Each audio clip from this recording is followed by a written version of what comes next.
జ్యోత్స్న దీపతోటి ఇలా అంటూ ఉంటుంది. దీప, నువ్వు నా జీవితంలోకి వచ్చి నా బావని లాగేసుకున్నావని నీపై ద్వేషం పెంచుకున్నా. నిన్ను తప్పించి బావని నా సొంతం ఎలా చేసుకోవాలా అని ఆలోచించాను.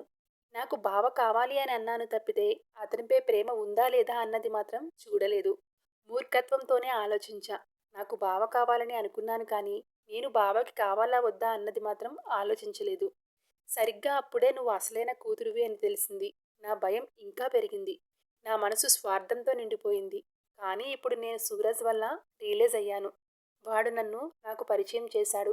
గతంలో మిమ్మల్ని పెట్టిన ఇబ్బందులన్నీ తలుచుకుంటే నేనేనా ఇలా చేసింది అని నాపై నాకే అసహ్యం కలుగుతుంది.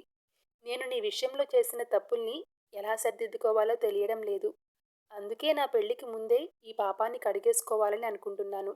నన్ను క్షమించు దీప అంటూ దీప కాళ్ళపై పడి కన్నీళ్లు పెట్టుకుంటుంది జ్యోత్స్న. నన్ను క్షమించు అంటూ దీప కాళ్ళను పట్టుకుని బ్రతిమలాడుతూ ఉంటుంది జ్యోత్స్న. అది చూసిన పారిజాతం తల్లడిల్లిపోతుంది. నీ కాళ్ళు పట్టుకుంటేనే కానీ నాకు క్షమాపణ లేదు దీప అని కన్నీళ్లు పెట్టుకుంటూ ఉంటుంది జ్యోత్స్న. దాంతో దీప, ఏంటి జ్యోత్స్న ఇలా చేస్తున్నావు? ఇంత సున్నితంగా మారిపోయావేంటి?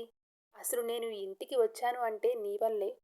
రా అక్క అంటూ నువ్వు పిలిచిన పిలుపు నాకింకా గుర్తుంది అని అంటూ ఉంటుంది దీప. నన్ను చాలా గొప్పగా అర్థం చేసుకున్నావక్క. నన్ను మనస్ఫూర్తిగా క్షమించాను అని చెప్పక్క అని అంటూ ఉంటుంది జ్యోత్స్న.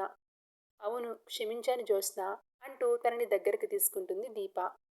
ఆ సీన్ అయితే మామూలుగా ఉండదు. అక్కా చెల్లెళ్ళు అదరగొట్టేశారు. మీ అక్కేనా?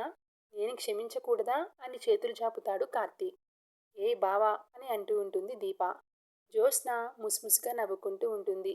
పాపం చిన్న మరదలు ఫీల్ అవుతుంది. నేను కూడా క్షమించేస్తా రా అని చేతులు చాపడంతో అడ్డుగా వెళ్ళిన దీప, రా అయితే నన్ను క్షమించు అని తన చేతులు చాపుతుంది. వద్దులే, క్షమించేశాను అంటూ తెగ కామెడీ చేసేస్తూ ఉంటాడు కార్తీక్. ఆ సీన్ చూసి తల పాదుకుంటూ ఉంటుంది పారిజాతం. ఇంతలో సూరజ్ వచ్చి ఏమైంది అని అడుగుతాడు. గోరాడ చూడలేకపోతున్నా. జ్యోత్స్నలో వస్తున్న మార్పు చూసి నన్ను నేనే నమ్మలేకపోతున్నా అని అంటూ ఉంటుంది పారు.